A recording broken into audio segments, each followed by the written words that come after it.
గత వైసీపీ ప్రభుత్వ భూ రీసర్వే కారణంగా దేశ సరిహద్దులో విధులు నిర్వహిస్తున్న బీఎస్ఎఫ్ జవాన్ షేక్ ఖలీల్ తన 2 ఎకరాల భూమిని కోల్పోయాడు. నందవరం మండలం నాకులదిన్నె గ్రామానికి చెందిన ఖలీల్ తల్లి నబూబీ పేరుతో 1996లో కొనుగోలు చేసిన భూమి 2022 వరకు పాసు పుస్తకాలు, ఆన్లైన్ రికార్డులలో వారి పేర్లే ఉన్నాయని దేశాయ్ నెట్వర్క్ అధినేత గురురాజ్ దేశాయ్ తెలిపారు.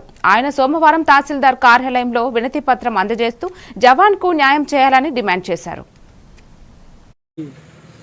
జవాన్ కి అంటే ఒక సైనికునికి ఈరోజు మనం న్యాయం చేయలేకపోతున్నాం. మన ఇండియాలో అంటే మన ఆయనకు సంబంధించిన పొలంలో ఆయనకు దాదాపుగా ఒక 2 ఎకరాల పొలం సొంతంగా ఉంది.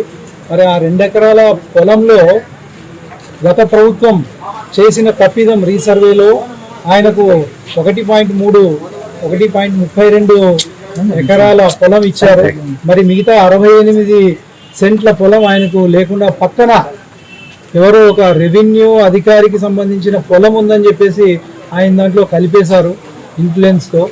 మరి ఆయన దాదాపుగా 2022 నుంచి మరి ఆయన పోరాడుతూనే ఉన్నారు.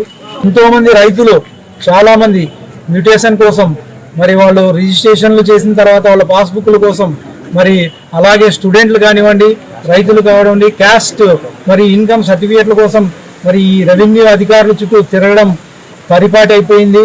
మరి ఒక గ్రామ విలేజ్ సర్వెంట్ గారు అంటే విఆర్ఓ గారు ఆన్లైన్లో చేయాలని చెప్తున్నారు, తర్వాత ఆర్ఐ గారు అంటున్నారు, తర్వాత ఎంఆర్ఓ గారు అంటున్నారు, తర్వాత కంప్యూటర్ ఆపరేటర్ అంటున్నారు.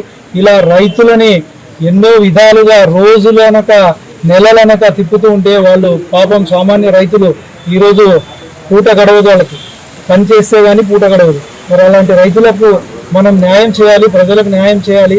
మరి ఈ విషయం మీద రెవెన్యూ అధికారులు మరి గతంలో జరిగినట్టుగా, గత ప్రభుత్వంలో జరిగినట్టుగా ఈ గవర్నమెంట్లో